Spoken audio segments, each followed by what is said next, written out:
अहोई अष्टमी का व्रत संतान की सलामती के लिए माताएं रखती हैं। मान्यता है इस व्रत के प्रभाव से संतान को लंबी आयु और खुशहाली प्राप्त होती है। हिंदू पंचांग के अनुसार कार्तिक कृष्ण पक्ष की अष्टमी को यह व्रत रखा जाता है। इस व्रत में माताएं अपने संतान की भलाई के लिए सुबह से शाम तक उपवास रखती हैं। शाम को तारे देखने के बाद व्रत खोला जाता है। व्रत विधि: दीवार पर होई माता की तस्वीर बनाई जाती है, फिर रोली चावल और दूध से पूजा किया जाती है। इसके बाद कलश में जल भरकर माताएं होई अष्टमी कथा का श्रवण करती हैं।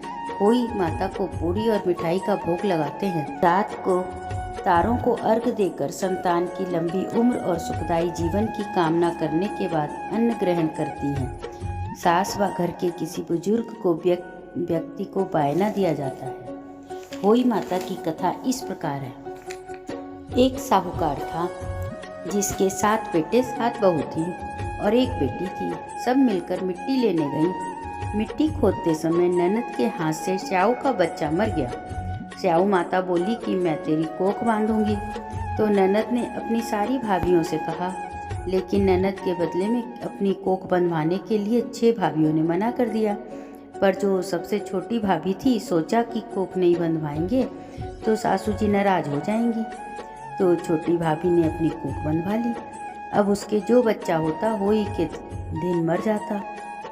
एक दिन उसने पंडिताइन को बुलाकर पूछा, क्या बात है, मेरे बच्चे होई शादी के दिन मर जाते हैं। तब पंडिताइन बोली कि सूरी गाय की सेवा कर। सूरी गाय स्याऊ माता की सहेली है, वह तेरी कोख छोड़ेगी, तब तेरे बच्चे जिएंगे। अब वह बहुत सुबह उठकर सूरी गाय का सारा काम कर जाती। गौ माता ने सोचा कि आजकल कौन मेरी इतनी सेवा करता है, मेरी बहुएं तो मेरी सेवा क्या करेंगी, वो तो लड़ाई करती रहती हैं। आज देखा जाए कि कौन सारा काम करता है। गौ माता ने खूब सुबह उठकर देखा कि एक साहूकार के बेटे की बहू है जो सारा काम करती है। गौ माता बोली कि तुझे किस चीज़ की इच्छा है जो तू मेरा इतना काम करती है, मांग, क्या चीज़ मांगती है। तब साहूकार की बहू बोली, मुझे वचन दो। गौ माता ने उसे वचन दिया। तब साहूकार की बहू बोली कि स्याऊ माता तुम्हारी सहेली है और स्याऊ माता के पास मेरी कोख बंधी हुई है, उनसे मेरी कोख छुड़वा दो। फिर गौ माता उसे 7 समुद्र पार अपनी सहेली के पास ले जाने लगी। तो रास्ते में धूप थी, इसलिए वह एक पेड़ के नीचे बैठ गई। थोड़ी देर में सांप आया। पेड़ पर गरुड़ पंखनी का बच्चा था जिसे वह डसने लगा। तो साहूकार की बहू ने सांप को मारकर डाल के नीचे फेंक दिया और बच्चे को बचा लिया। गरुड़ पंखनी आई, आकर साहूकार के बेटे की बहू को चोंच मारने लगी। तो साहूकार ने बोली कि मैंने तो तेरा बच्चा नहीं मारा, सांप तेरे बच्चे को मार रहा था, मैंने तो तेरे बच्चे को छिपाया है। तब गरुड़ पंखनी बोली, मांग, क्या मांगती है। वह बोली कि 7 समुंदर पार स्याऊ माता रहती है, हमें तो तुम उनके पास पहुंचा दो।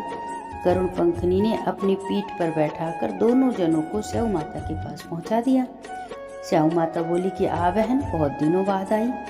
और स्याऊ माता बोली, मेरे सिर में बहुत जूं हो गई हैं।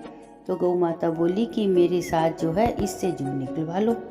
तो साहूकार की बहू ने उसकी सारी जूं निकाल दी। स्याऊ माता बोली कि तूने तो मेरे को बहुत आराम पहुंचा दिया, बहुत भलाई कर दी मेरी। तेरे 7 बेटे और 7 बहू हों। बहू बोली कि मेरे तो एक भी बेटा नहीं है, 7 बेटे कहाँ से होंगे। स्याऊ माता बोली, क्यों नहीं होंगे। तब वह बोली कि मुझे वचन दो। स्याऊ माता बोली, बच्चन ये बच्चन उको तो धोबी कुंड पर कंकरी हूँ। जब साहूकार की बहू बोली, मेरी कोख तो तुम्हारे पास बंधी हुई है।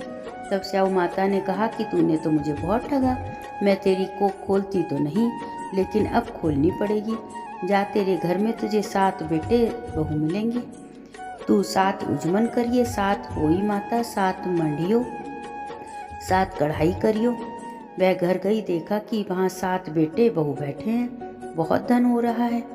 उसने 7 होई मान ली, कोई दीवार पर, कोई मटके पर, कोई कहीं। 7 उजमन करे, 7 कढ़ाई करी।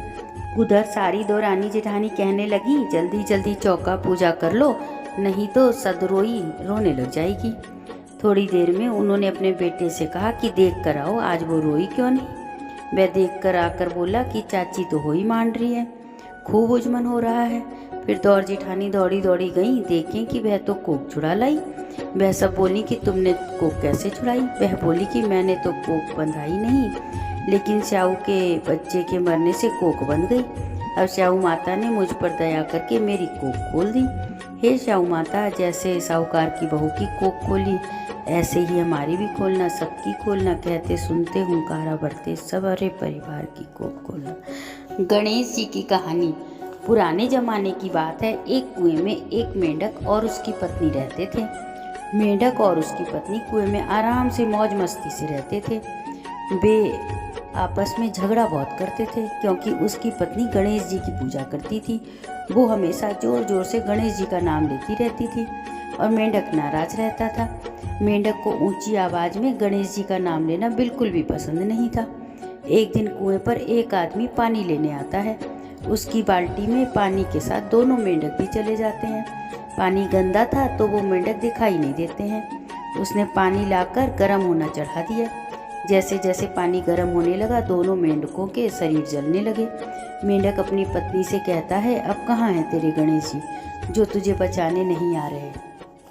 मेंढकी ने जोर जोर से गणेश जी का नाम लेना शुरू कर दिया। उसे जलन होना बंद हो गई। गर्म पानी का असर अब उस पर नहीं हो रहा था। उसने मेंढक को भी कहा, तुम भी गणेश जी का नाम लेना शुरू कर दो। मेंढक बोला, अच्छा, आज देखते हैं तेरे गणेश जी का नाम, कितनी ताकत है उनका नाम लेने में।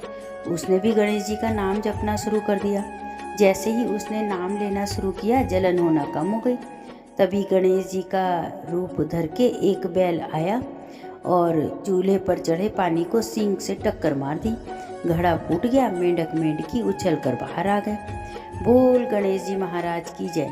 जैसे मेंढक और मेंढकी को बचाया, हे गणेश जी महाराज, वैसे सबकी रक्षा करना।